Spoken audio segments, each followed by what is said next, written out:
from Board and Dice. Thank you for joining us. Yeah, happy to be. And we have another exciting game from Board and Dice, Sierra West. Yes. From Johnny Peck Canteen. That's right. We are quite familiar with him. We got videos for his other one. We worked with him as well. It's actually in one of our videos. So, Sierra West. Yes. Let us know what it's about. So the nice thing about this game, it comes with 4 different modules in the game. So what you're going to see here is the example setup of basically one of those modules. Yep.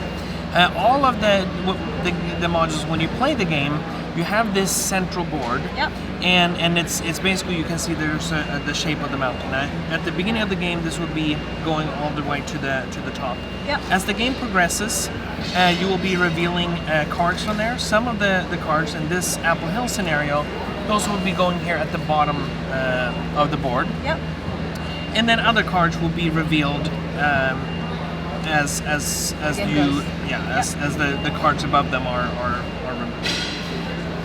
You have a person that can move up the mountain, and when you get to one of these cards, you can dig for this card, and that's how you acquire it to get it for your deck. And that's the objective of the game too. The objective of the game is to you're going to be acquiring cards. You're going to be traveling with your wagon across the plains. And the way you do that is, let me move these out of the way just a little bit. Oh, it was so neatly stacked. It was so nice. The way you do that is, so every player has their own board like this. And on your turn, you're always going to have 3 cards. You always have 3 of them. You can see how each card has 5 of these little action symbols. 3 of them are green and 2 of them are tan. And you need to decide which of these you would like to activate. And then they will be sliding under like this. And then this one under here as well. Okay, so the 10 ones. Yes.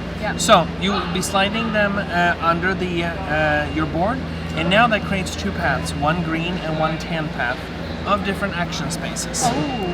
You have 2 of your workers that can now move across these and activate them in any order really that you want. You can say, okay, I'm going to come here and collect the food, then I'm going to move up this track, and then finish with this one, and so forth.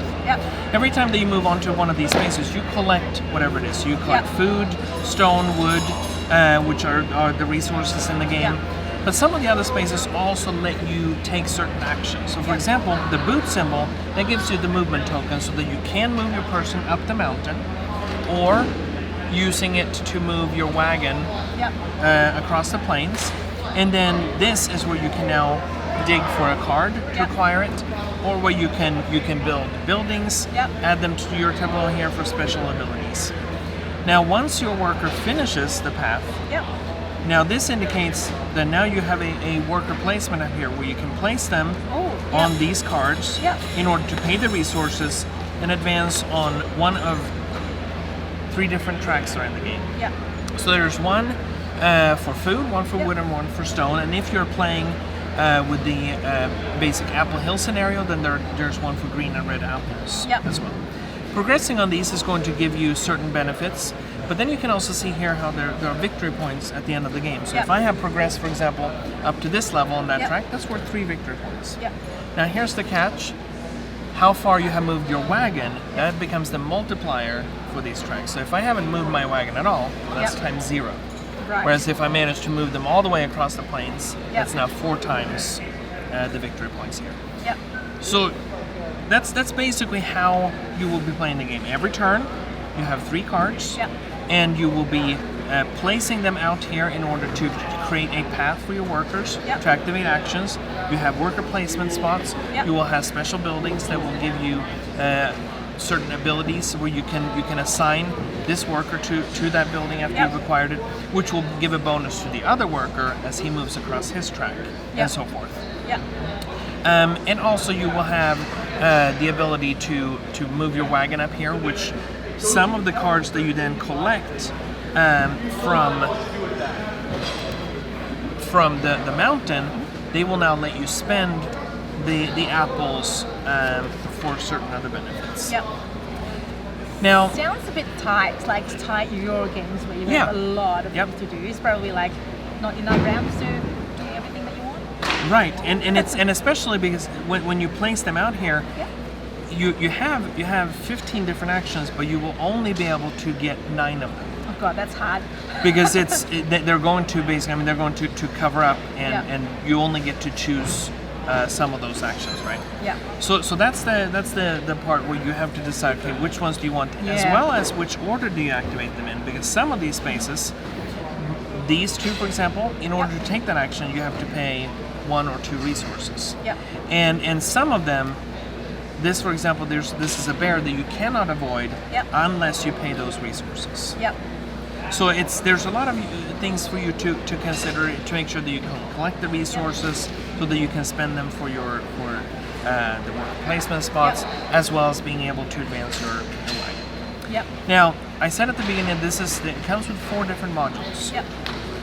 Each module, the cards that you use to build the initial setup for the mountain, those are all different based on the different modules that you're playing. Right. So there will be completely different ones. So for example, the Apple Hill scenario uses apples as a resource. Yep. But then there's one that deals with mining. So now, here there will be ways where you have dynamite and you will have light in order to move into the mine to find the gold.